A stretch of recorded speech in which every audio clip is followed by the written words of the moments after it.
kati omukyala gwe wasanze wano jjo mbuuliraako.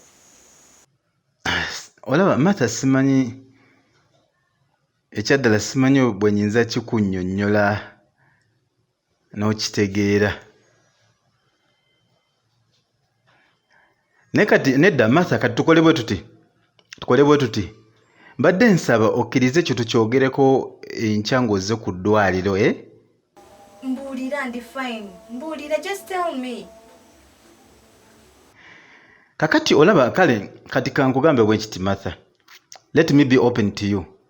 Ekyaddala kati oyo omukyala oyo omukyala ye maama w'omwana. Maama w'omwana? Anti wuliriza nkugambye, oyo omukyala ye maama w'omwana omulenzi gw'olina ewaka.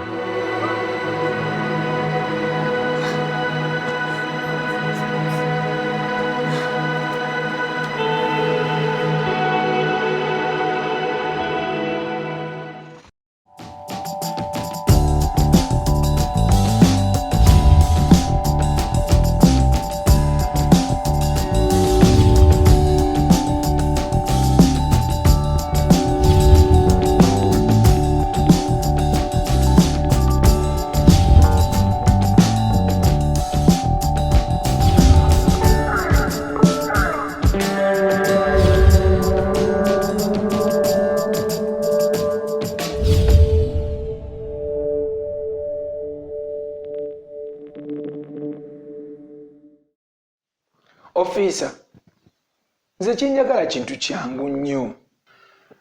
Nga bwe mwampa amateeka engeri gye nina okuyisaamu omukazi oyo, nange njagala kumanya oba ali lubuto lwange. Lumweruli. Mukuru Jordan, ensonga gy'oleeta ye yalina okusooka nga temunajja wano okukola ndagaano. Fenga poliisi tulina mwe tuyingirira mu nsonga zammwe za kwekebeza lubuto. Era tolowooza nti waliwo olunaku lwe tuyinza kuyita omukyalo oyo tumutwale mu ddwaliro ku mpaka. Wabula gwe buzibu. Wakolera kyendagaano nga tonamanya omukazi oba ali lubuto.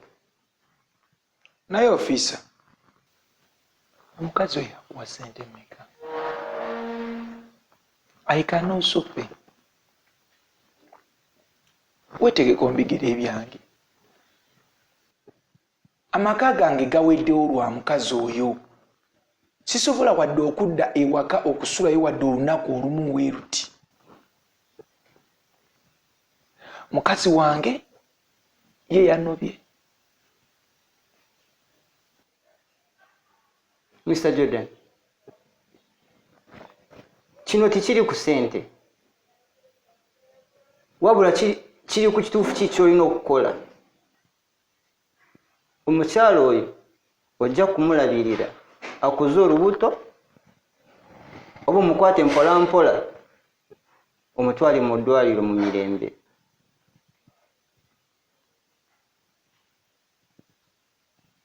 Officer, oli musajja munnange. Ate oyagala nkola ekisibo?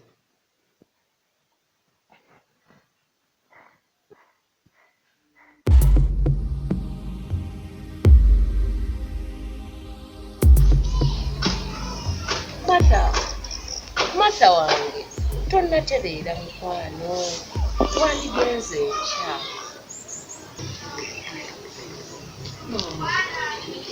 Oyo omukazi olaba yatuuse wano. Simanyi wajjaddako kugenda. Yajja kukuba mbw ansaba obuyambi. Naye kati kino kikyanguyira maama. Nagenda natuuka ku ssomero lya Lukasi nga yamuggyeyo dda. Tena nti oli mulwadde. Waligenze enkya. Mama sisobola kangende kati. Bye. Mukama wange, Omulimu gwe wankwasira gwe mbaddeko mbadde nsaba onnyongereyo obunaku butono nnyo. Kato, ebyo nabisazizaamu. Tewali nsonga lwaki weyongera ogenda mu maaso n'okukwata Melissa. Maneja, akalimu kano nkeetaaga. Era akalimu kano kategeeza kinene nnyo gye ndi. Akalimu kano keeka buli kimu gye ndi.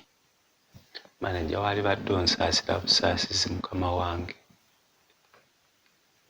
Anti ne bwe naakusaasira ntya Kato, sikyalina kyakikolera. Nakugambye dde no office twagigaddewo, tekyaliwo. Ne bwe naakusaasira ntya tokyayinza kukolera wano. Eno office tugenda giggalawo era twagigaddewo.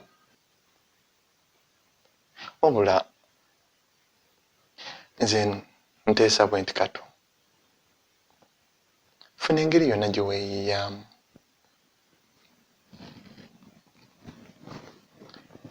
Just now, I'm sorry. I'm sorry, Kato.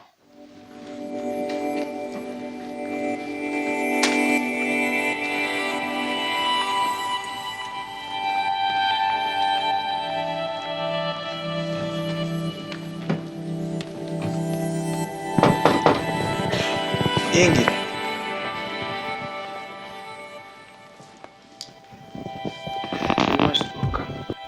Thank you.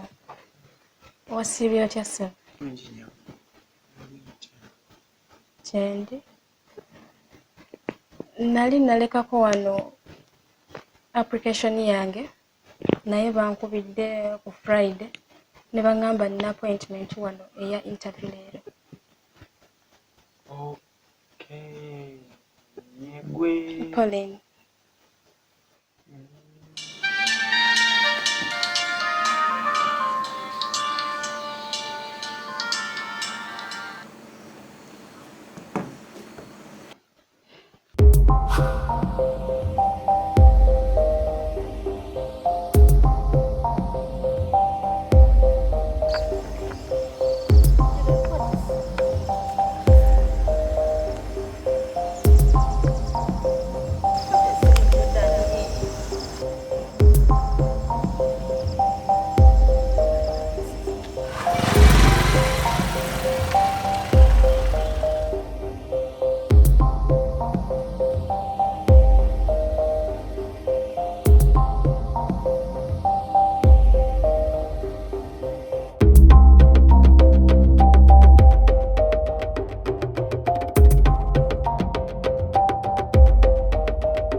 Ate ki ekibaddewo? Madamu, ebintu bitabuse neera. Simayina gye ngenda kulaga.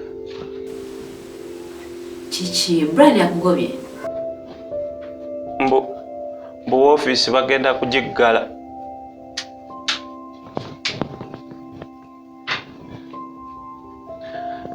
Nakola ntya Kato waabwe. Okay. Kato. Tofaayo.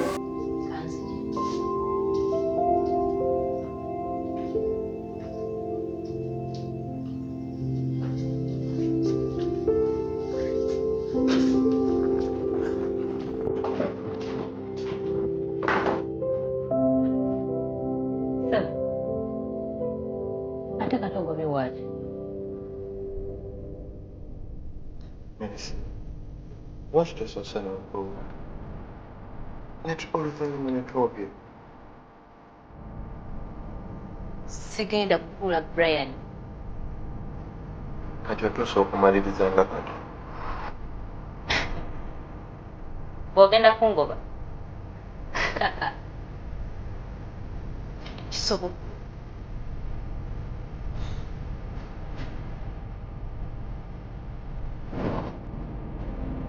Brian,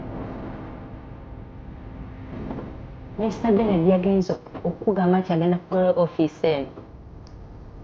Naye byonna ebyakakiri gye muva ku Merina yabingambye. Era nze yakozeko lipoota ennungi. Nze gwe yabadde agenda okufuula maneja wa Merina. Namugamba akiwe ggwe. Nze mbeera asisitanti wo. Just lwa nsonga nze saagalangako kuba mukama wo.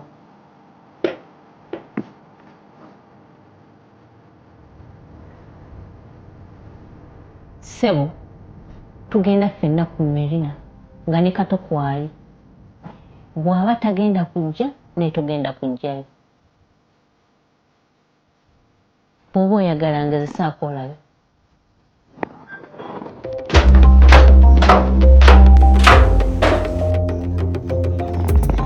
Martha, nga mbadde sikusuubira wano. Ovuddeyo mangu. Nze mbadde ndowooza wandibadde ogenda n'owummulamu okwo. Nedda, ndi fine. Lwakuba kati eno gy'ovanga. No, mbadde va for an interview. Oh, okay. Ng'olabika ng'otidde. Ndi fine. Tewali buzibu. Olabika toli bulungi. Kirabika wabitegedde. Dokita yabikugambye. Dokita, tofaayo. Jordan sibimugambye. Ekyama kyo kiri safe nange.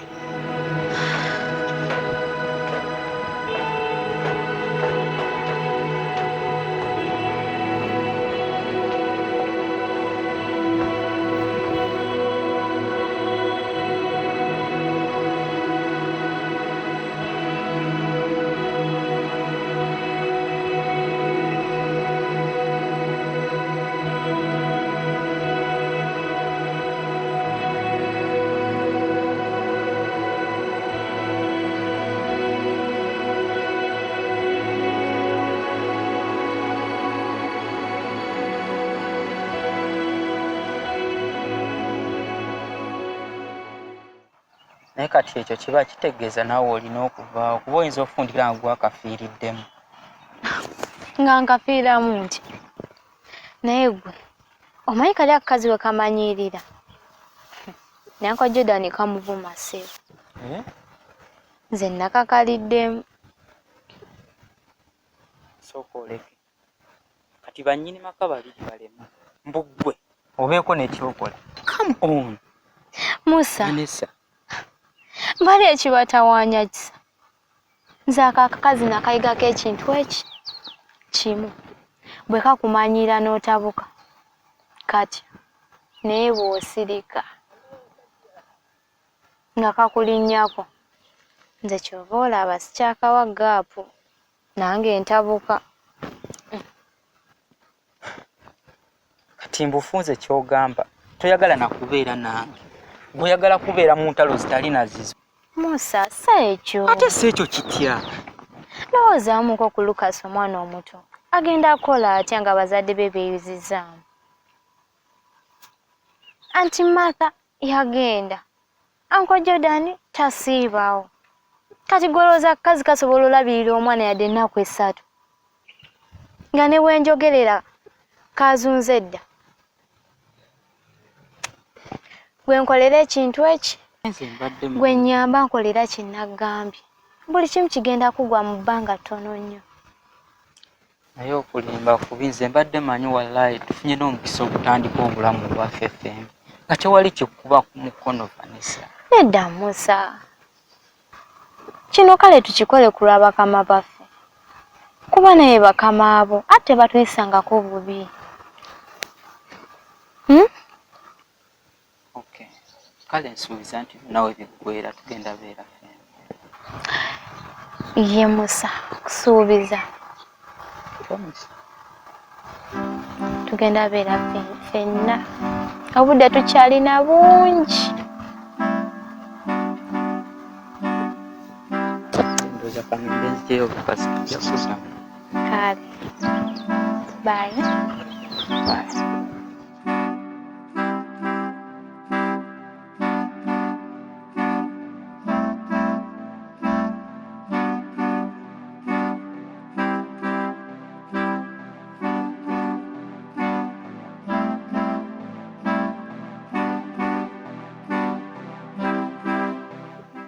Omukazi aneetoolodde buli wamu. Ate gute? Can you imagine? Musanze ava eri kusaba mulimu ew'omwami wa Jordan. Kati era kyazzaako agenda kusomera aggyeyo omwana.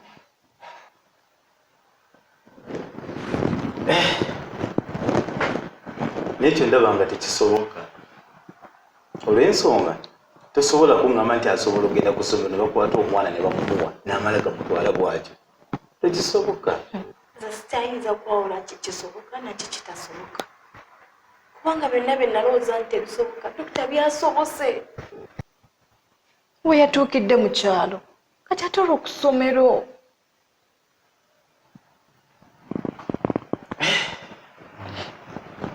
Kati y'okusomero otuuseeyo okunolaba? Ntuuseeyo. Ntuuseeyo. Kale tannaba kugendayo naye nga nkimanyi essaawa yonna agendayo. Ndowoozaamu oba omwana nandimukyusiza essomero naye ate sikyamulinako obuvunaanyizibwa.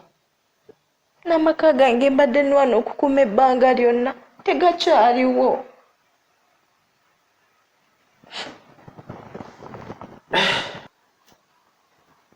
Olaba Martha, what I think now,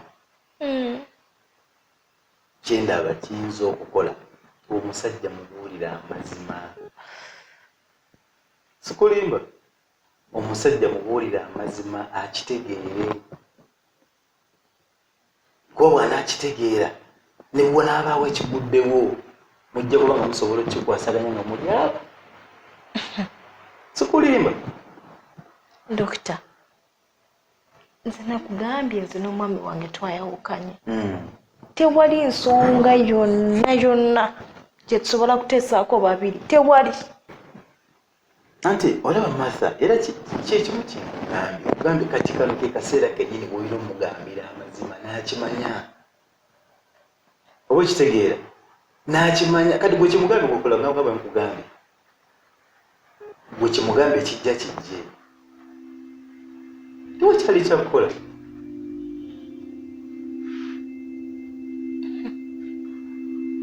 Dokita, kyongamba nga kizibu. Bana ekizitowa. Siraba kyakukola kati.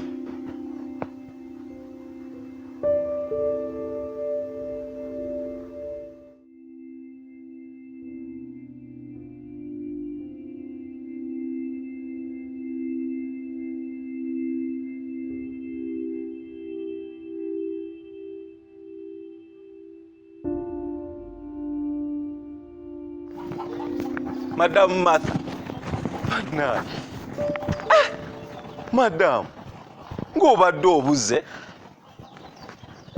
Olugyo ngamba oba kyekyatuukawo. Bannange. Oliwo Chakato. Madamu nze ndi bulungi. Sina tabu. Naye mpozi wano birayika byayonooneseemu. Ate biti? Anti, bosi waffe abadde wano. N'agamba nti ofiisi agenda kuzikka. Are you sure? Era nze kati simanyi na kyenzizaako ne gye ndaga simanyi. Era oba olinayo omulimu eyo gy'obadde madamu walayi ntwala nja kukola. Naye kate bannange. Gwonna oba mulimu ki oba mulimu ki gwonna nze nja kukola kasita kubanga gwetaaga maanyi. Ago gwo nja kukola naye bya bitabu. Tujja kuyiya omulala. Kati obwo buki bw'obadde owandiika awo? Buno? Madamu buno bwange. Simaya Brian gyali? Manager Brian bagenze bafuye. Okay. Kambeko byenfuna wano mu ofiisi yange. Madam Martha. Olowooza waggule. Manager Brian w'ofiisi yagiggala. Ebbanga ly'otobaddewo ofiisi adde yagiggala ate yali badde mwani. Kato. Wangi? Nakyo njagala. Eki madamu?